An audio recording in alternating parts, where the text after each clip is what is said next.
Holy. Happy Holy. Happy Holy. Happy Holy. Happy Holy. Happy Holy. चला. बटाटा 2 kilo, flower 3 kilo, 2 kilo Shimla, 3 kilo टमाटर, 1 kilo गाजर आणि 1 kilo bit. सोललेला वाटाणा 1 किलो.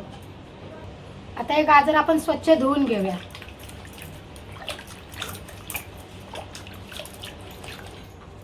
फ्लावर स्वच्छ धुवूया.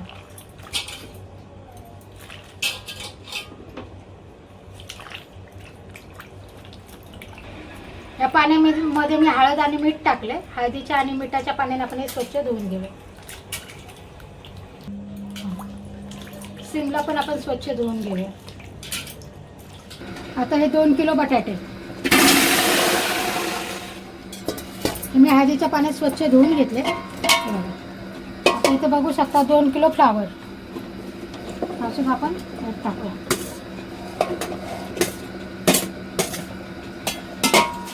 आणि 1 किलो गाजर, 1 किलो शिमला, 1 किलो बीट, 1 किलो मटर, चवीनुसार मीठ. आता इथं आपण मीठ टाकून घेऊया. नंतर लागलं तर आपण नंतर टाकून घेऊ, पण आता थोडंसं मी टाकलं आणि पाणी टाकलं. आता याला छान शिजवून घेऊया. आता आपण हे कुकरला करू शकत नाही, कारण कुकर लहान 9 लिटरच्या कुकरमध्ये एवढी 10 किलोची भाजी बसणार नाही. सगळी मिळून 10 किलोची भाजी आहे, बघू शकता तुम्ही. आता याला आपण छान मऊ आधी शिजवून घेऊया. ठीक आहे.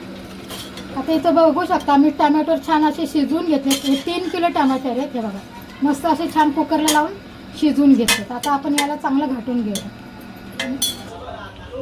आता बघू शकता ही भाजी छान शिजली आहे. ही बघा मस्त. आता याला मी मॅश करून घेते. छान आहे बघा मस्त शिजली आहे. आणि मॅश घेऊन आपण याला मस्त तडका देऊया. आता आपण याच्यात अर्धा किलो तेल टाकूया. आता तेल छान गरम झाले. आपण याच्यामध्ये बटर टाकूया.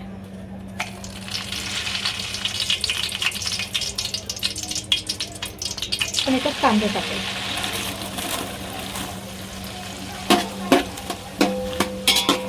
कांदा चांगला आपण असा गुलाबी रंगावर करूया. एकदम लाल असा नाही, पण छान असा मऊ झाला पाहिजे.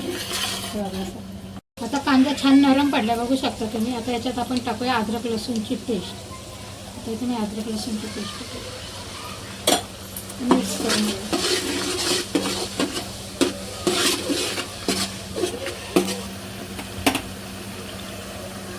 हिरवी मिरची, मिरचीला पण छान आपण तेलामध्ये परतून घेऊया. थोडासा वाटाणा टाकू.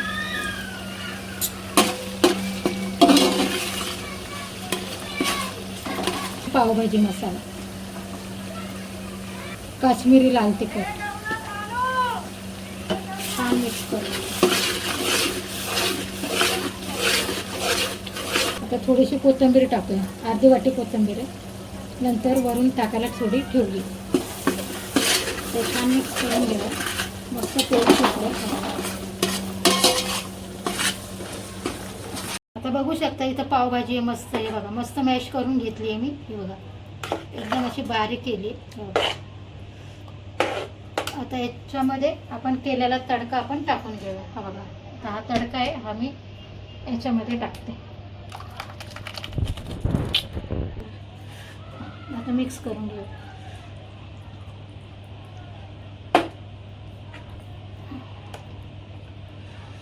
आता याला छान मिक्स केले. आता आपण याला एक चांगली उकळी काढूया. म्हणजे अशा पद्धतीने ही आपली पावभाजी बनवून खाण्यासाठी तयार.